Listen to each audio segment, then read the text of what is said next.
ഇതാണ് കൃഷ്ണപ്രണയത്തിന്റെ സാക്ഷിയായ കദംബവൃക്ഷം. ഹിന്ദു പുരാണങ്ങളുമായി ബന്ധപ്പെട്ട് വളരെ പ്രാധാന്യമുള്ള ദേവപരിവേഷമുള്ള ഒരു പുണ്യവൃക്ഷം തന്നെയാണ് കടമ്പ്. വൃക്ഷാരാധനയിൽ കൃത്യമായ ഒരു സ്ഥാനവുമുണ്ട് കടമ്പിന്. വൈക്കം മഹാദേവ ക്ഷേത്രത്തിന്റെ പടിഞ്ഞാറ് ഭാഗത്തായി നിൽക്കുന്ന ഈ അപൂർവ വൃക്ഷം ഇപ്പോൾ നിറയെ പൂത്തിരിക്കുകയാണ്. അപൂർവമായൊരു കാഴ്ച തന്നെയാണിത്. പലരും ഇത് കണ്ടിട്ടുണ്ടാവുമെങ്കിലും മലയാളികൾക്ക് അധികം പരിചയമുള്ള ഒരു കാഴ്ചയല്ല ഇത്. ജലാശയങ്ങളുടെ തീരത്തും നനവാർന്ന നിത്യഹരിത വനങ്ങളിലുമാണ് ഇവ കൂടുതലും കാണപ്പെടുന്നത്. ഈ വൃക്ഷം ഏതാണ്ട് 15 വർഷം മുൻപാണ് ഇവിടെ നടുന്നത്. പക്ഷേ ആദ്യമായിട്ടാണ് ഇവിടെ പൂവിടുന്നത്. ഉത്തരേന്ത്യയിൽ കൃഷ്ണലീലകളുമായി ബന്ധപ്പെട്ടാണ് കദംബമരത്തിന്റെ സ്ഥാനമെങ്കിൽ ദക്ഷിണേന്ത്യയിൽ പാർവതി വൃക്ഷം എന്നാണ് ഇതറിയപ്പെടുന്നത്. ലളിതാ സഹസ്രനാമാവലിയിലെ 60ാമത്തെ നാമം തന്നെ കദംബവനവാസിന്യേ നമഃ എന്നാണ്. ടെന്നീസ് ബോൾ പോലെ റൗണ്ടിലുള്ള വളരെ മനോഹരവും സുഗന്ധവുമുള്ള ഒരു പുഷ്പമാണിത്. അതുകൊണ്ട് തന്നെ ഇതിന് ടെന്നീസ് ബോൾ ട്രീ എന്നൊരു പേരുമുണ്ട്. ശരിക്കും കൊറോണ വൈറസിന്റെ ഒരു രൂപമാണ് ഈ പുഷ്പം കാണുമ്പോൾ ഓർമ്മ വരുന്നത്. പുഷ്പങ്ങളെല്ലാം ഒരേ സമയം പൂക്കുന്നു എന്ന പ്രത്യേകതയുള്ള ഒരു വൃക്ഷവുമാണ് കദംബം.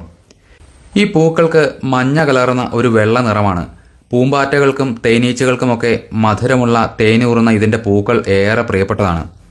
ഈ പൂക്കൾ കുറച്ചു ദിവസം മാത്രമേ നിൽക്കൂ. പിന്നീട് ഇത് ഇതളുകൾ കൊഴിച്ച് ടെന്നീസ് ബോൾ പോലെ ഒരു ഫലമായി നിൽക്കും. ഇവിടെയും ഇതിന്റെ ഇതളുകൾ കുറേശ്ശെ പൊഴിഞ്ഞു തുടങ്ങിയിട്ടുണ്ട്. മഴക്കാലത്താണ് ഈ വൃക്ഷം സാധാരണയായി പുഷ്പിക്കുന്നത്.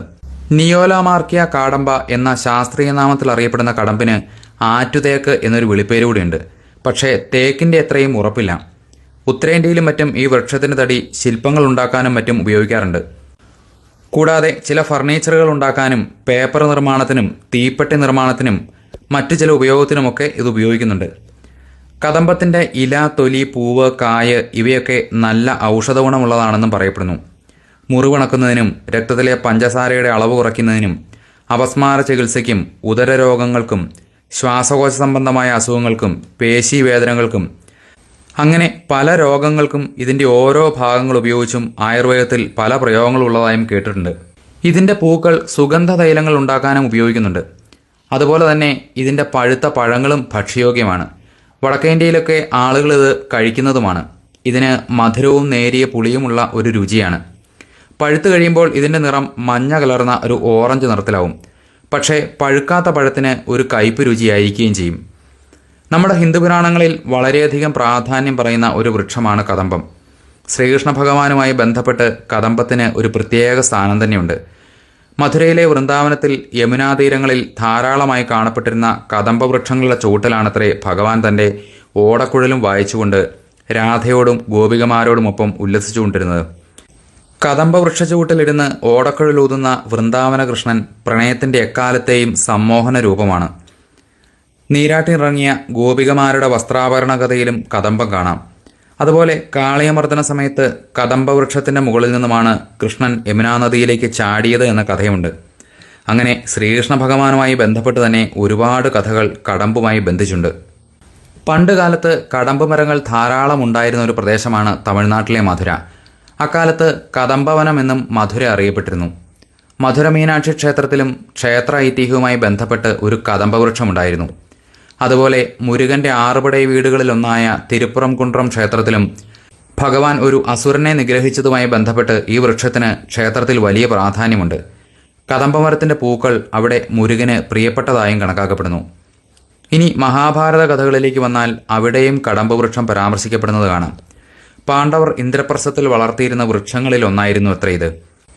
ബ്രിട്ടീഷ് രാജന്റെ കാലഘട്ടത്തിൽ മഹാഭാരതത്തിലെ നാട്ടുരാജ്യങ്ങളിലൊന്നായ ഒഡീഷയിലെ ആത്മല്ലിക് എന്ന സംസ്ഥാനത്തിന് ചിഹ്നമായിരുന്നു കദംബ പുഷ്പം.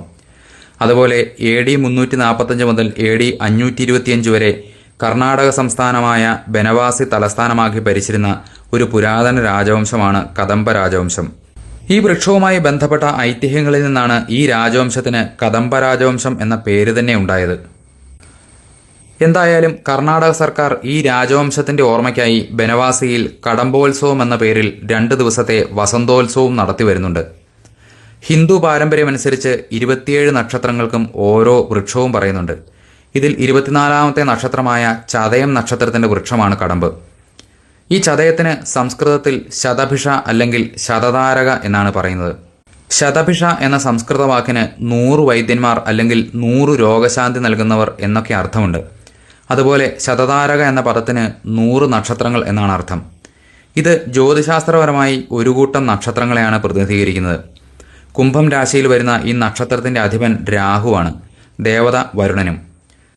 രോഗശാന്തിയും പുനരുജ്ജീവനവുമായുള്ള ചതയം നക്ഷത്രത്തിന്റെ ബന്ധം തന്നെയാവാം ഔഷധ ഗുണത്തിലും രോഗനിവാരണത്തിനും ഏറെ പ്രാധാന്യമുള്ള കദംബവൃക്ഷം ചതയം അല്ലെങ്കിൽ ശതാവിഷ നക്ഷത്രത്തിന്റെ വൃക്ഷമായതും. അപ്പോൾ ഓരോ നാളുകളുടെയും പ്രത്യേകതകൾ കണക്കിലെടുത്ത് തന്നെയാണ് ആ നാളുകളുടെ ദേവതമാരെയും വൃക്ഷങ്ങളെയുമൊക്കെ പൂർവികർ നിശ്ചയിച്ചിരിക്കുന്നത്.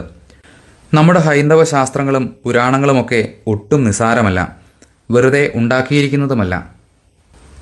കടമ്പ് വൃക്ഷത്തെപ്പറ്റി ഇനിയും ഒരുപാട് കാര്യങ്ങളുണ്ട് മനസ്സിലാക്കാൻ. എന്തായാലും അതികേമൻ തന്നെയാണ് ഈ കടമ്പ് വൃക്ഷം, പാരമ്പര്യവും ബഹുകേമം.